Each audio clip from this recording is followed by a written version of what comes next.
নমস্কার, good morning. আর তোমরা দেখছো তোমাদের প্রিয় YouTube channel exam guide by Nitu. বন্ধুরা, তোমরা যারা Paschimbanga police constable, Kolkata police constable, PSC clerkship, panchayat পরীক্ষার জন্য প্রস্তুতি নিচ্ছ, তোমাদের জন্যই আমি প্রতিদিন সকাল 8টার সময় এই সাধারণ জ্ঞানের ক্লাসটি নিয়ে আসি, যেটি পরীক্ষায় খুবই তোমাদের সাহায্য করবে। আজকে নিয়ে এসেছি ক্লাস নম্বর 11। এর আগে আমি 10টা ক্লাস করে দিয়েছি। তো তোমরা যারা পরীক্ষা দেবে অবশ্যই ভিডিওটা প্রথম থেকে শেষ পর্যন্ত দেখবে। তো এখান থেকে তোমরা কিন্তু অনেক লাভবান হতে পারবে। এই সাধারণ জ্ঞানের সঙ্গে সঙ্গে আমি কিন্তু সাম্প্রতিক ঘটনার ক্লাসটাও প্রশ্ন কিছু আমি দিয়ে দিই এবং প্রতিটা প্রশ্নের কিন্তু আমি বিস্তারিত আলোচনা করে দিই। তো ভিডিওটা ভালো লাগলে একটু লাইক করে দেবে এবং চ্যানেলে নতুন হয়ে থাকলে অবশ্যই চ্যানেলটি সাবস্ক্রাইব করে দেবে। তো চলো শুরু করা যাক প্রশ্নগুলো। বলেছি দেখো, বিশ্বের প্রথম মহিলা প্রধানমন্ত্রী কে ছিলেন? সারা বিশ্বের প্রথম মহিলা প্রধানমন্ত্রী ছিলেন শ্রী মাভো বন্দ্যোপাধ্যায়। শ্রী মাভো বন্দ্যোপাধ্যায় ছিলেন সারা বিশ্বের প্রথম প্রধানমন্ত্রী, মহিলা প্রধানমন্ত্রী। ইনি কি তাই কোথাকার? শ্রীলঙ্কার প্রথম মহিলা প্রধানমন্ত্রী বা সারা বিশ্বের প্রথম মহিলা প্রধানমন্ত্রী ছিলেন শ্রী মাভো বন্দ্যোপাধ্যায়। বেনজির ভুট্টো, ইনি ছিলেন পাকিস্তানের প্রথম মহিলা প্রধানমন্ত্রী। বেনজির ভুট্টো পাকিস্তানের প্রথম মহিলা প্রধানমন্ত্রী বা কোনো মুসলিম দেশের প্রথম মহিলা প্রধানমন্ত্রী। ইন্দিরা গান্ধী আমাদের ভারতবর্ষের প্রথম মহিলা প্রধানমন্ত্রী। ইন্দিরা গান্ধী কিন্তু ভারতের প্রথম মহিলা প্রধানমন্ত্রী হয়েছিলেন এবং শ্রী মাভো বন্দ্যোপাধ্যায় ছিলেন সারা বিশ্বের প্রথম মহিলা প্রধানমন্ত্রী। বেনজির ভুট্টো, তিনি পাকিস্তানের প্রথম মহিলা প্রধানমন্ত্রী এবং তার সঙ্গে প্রথম মুসলিম মহিলা প্রধানমন্ত্রী। এই পরীক্ষাটা কিন্তু আসে। 2 দাগে দেখো বলেছে বর্তমান র এর প্রধান কে? র এর বর্তমান প্রধান নাম কি? তো র এর বর্তমান প্রধান হচ্ছে রবি সিনহা। রবি সিনহা বর্তমানে র এর প্রধান। র কত সালে প্রতিষ্ঠিত হয়? তো র প্রতিষ্ঠিত হয়েছিল 1968 সালে। র প্রতিষ্ঠিত হয়েছিল 1968 সালে। র এর সম্পূর্ণ নাম কি? Research and analysing wing. Research and analysis wing, ঠিক আছে? রিসার্চ অ্যান্ড অ্যানালাইসিস উইং হচ্ছে র এর সম্পূর্ণ নাম। চলো নেক্সট। নিউজিল্যান্ডে প্রবাহিত উষ্ণ স্থানীয় বায়ু কোনটি? নিচের কোনটি নিউজিল্যান্ডের একটি স্থানীয় বাহুর উদাহরণ এবং এর প্রকৃতি কেমন? উষ্ণ।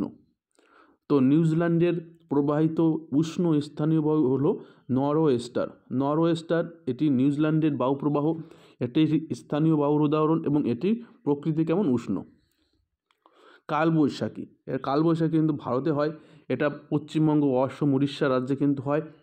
এবং কালবৈশাখীর প্রকৃতি কেমন? এই কালবৈশাখী কিন্তু উষ্ণ এবং আর্দ্র। এই কালবৈশাখী উষ্ণ এবং আর্দ্র। এটা হচ্ছে ভারতবর্ষের পশ্চিমবঙ্গ, আমরা জানি মার্চ এপ্রিল মেতে কিন্তু এই কালবৈশাখীটা হয়।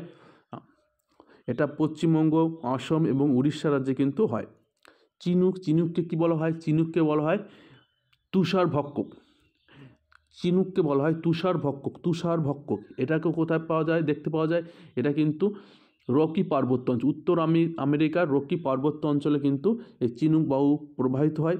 একে কি বলা হয়? একে বলা হয় তুষারভক্ষক। খামসিন, দেখো খামসিন এটা হচ্ছে মিশরে দেখা যায়, মিশরে, ঠিক আছে? এই খামসিনে দেখো দুটো নাম। এটা খামসিন আফ্রিকার মরুভূমি থেকে উৎপত্তি হয়, ঠিক আছে? আফ্রিকার সাহারা মরুভূমি থেকে উৎপত্তি হয়। তো খামসিন সিসিলিতে এর নাম সিরক্কো এবং মিশরে এর নাম কিন্তু খামসিন, ঠিক আছে? পরবর্তী প্রশ্ন, আমেরিকা যুক্তরাষ্ট্রের জাতীয় খেলার নাম কি? আমেরিকা যুক্তরাষ্ট্রের জাতীয় খেলার নাম হচ্ছে বেসবল। আমেরিকা যুক্তরাষ্ট্রের জাতীয় খেলা। ষাঁড়ের লড়াই কোথাকার জাতীয় খেলা? স্পেন। স্পেনের কিন্তু জাতীয় খেলা হচ্ছে ষাঁড়ের লড়াই, ঠিক আছে। আর আমেরিকা যুক্তরাষ্ট্রের জাতীয় খেলার নাম কি? বেসবল। চলো নেক্সট। কোন কয়লায় কার্বনের পরিমাণ সব থেকে বেশি? কম। কোন কয়লায় কার্বনের পরিমাণ সব থেকে কম? তো সঠিক উত্তর হবে পিট কয়লায়। পিট কয়লায় কিন্তু কার্বনের পরিমাণ সব থেকে কম। এটি খুবই নিম্নমানের একটি কয়লা। এখানে কার্বনের পরিমাণ প্রায় 35% কিন্তু কম থাকে, ঠিক আছে।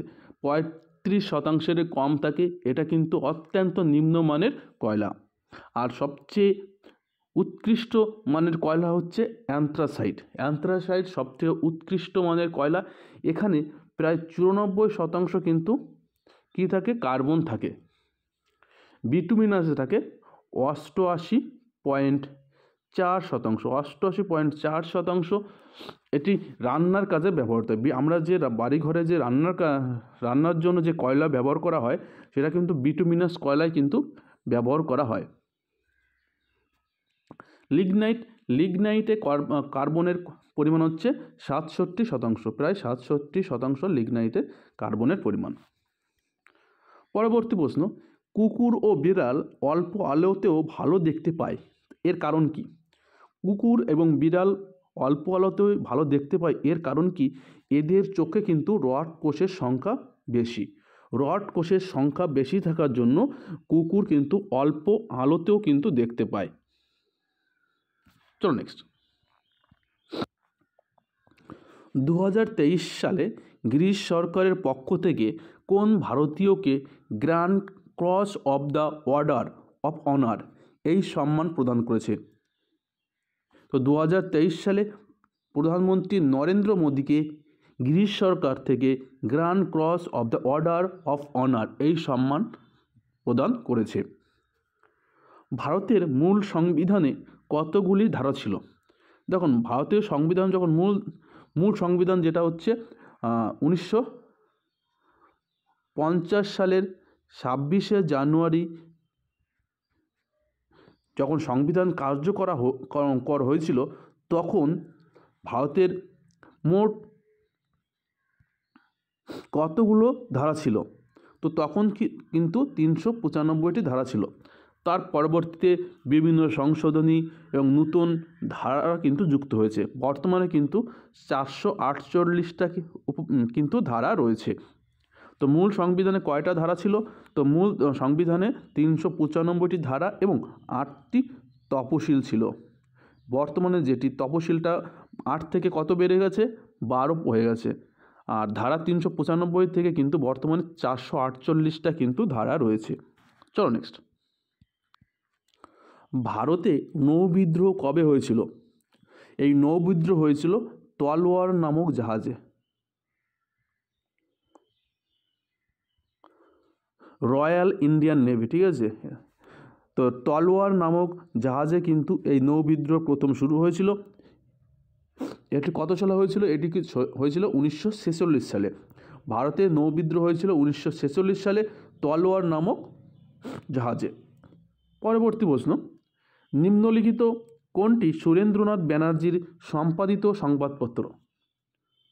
সুরেন্দ্রনাথ ব্যানার্জির সম্পাদিত সংবাদপত্রের নাম হচ্ছে দ্য বেঙ্গলি। সমাচার দর্পণ সম্পাদনা করেছিলেন মার্সম্যান।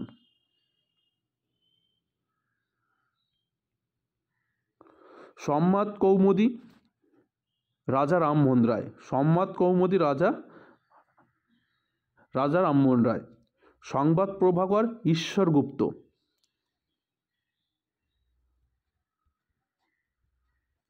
ঠিক আছে। তো দ্য বেঙ্গলি সুরেন্দ্রনাথ ব্যানার্জি সম্পাদনা করেছিলেন। সমাচার দর্পণ মার্সম্যান। সংবাদ কৌমুদী রাজা রামমোহন রায়। সংবাদ প্রভাকর ঈশ্বর গুপ্ত। চলো নেক্সট। সংক্রমণযোগ্য ভাইরাসকে কি বলা হয়? সংক্রমণযোগ্য ভাইরাসকে বলা হয় কি বলা হয়? ভিরিয়ন। সংক্রমণযোগ্য ভাইরাসকে বলা হয় ভিরিয়ন। দীপিকা পাল্লিকাল কোন খেলার সঙ্গে যুক্ত? এই খেলা থেকে কিন্তু অনেক প্রশ্ন আছে। তো দীপিকা পাল্লিকাল তিনি কিন্তু স্কোয়াশ খেলার সঙ্গে যুক্ত। স্কোয়াশ খেলোয়াড়। দেখো 2024 সালে প্যারিস অলিম্পিকে ভারতের উদ্বোধনী অনুষ্ঠানে পতাকা বহন করবে কে? পতাকাবাহীকে অচিন্ত্য শরৎকমল। অচিন্ত্য শরৎকমল তিনি 2024 সালে প্যারিস অলিম্পিকে ভারতের উদ্বোধনী অনুষ্ঠানে পতাকা বহন করবে। এবং সেভ দ্য মিশন হলেন কে? Mary Kom. Save the mission হলেন মেরি কম। চলো নেক্সট। ভারতের প্রথম ভাইসরয় কে ছিলেন? তো ভারতের প্রথম ভাইসরয় ছিলেন কে? লর্ড ক্যানিং। লর্ড ক্যানিং ছিলেন ভারতের প্রথম ভাইসরয়। ঠিক আছে, পরবর্তী প্রশ্ন, পশ্চিমবঙ্গের কোন জেলায় মামা ভাগ্নে পাহাড় রয়েছে? পশ্চিমবাংলার সর্বোচ্চ শৃঙ্গের নাম কি? সান্দাকফু। এটি সিঙ্গলীলা পর্বতের সর্বোচ্চ শৃঙ্গ, এর উচ্চতা 3636। তো পশ্চিমবঙ্গের কোন জেলায় মামা ভাগ্নে রয়েছে? তো পশ্চিমবাংলার বীরভূম জেলায় কিন্তু মামা ভাগ্নে পাহাড় রয়েছে। চলো নেক্সট। পণ্ডিত শিবকুমার শর্মা কোন বাদ্যযন্ত্রের সঙ্গে যুক্ত? সঠিক উত্তর কী হবে? পণ্ডিত শিবকুমার শর্মা সন্তুর। তো তোমাদের যদি ভিডিওটা ভালো লাগলে একটু লাইক করে দেবে।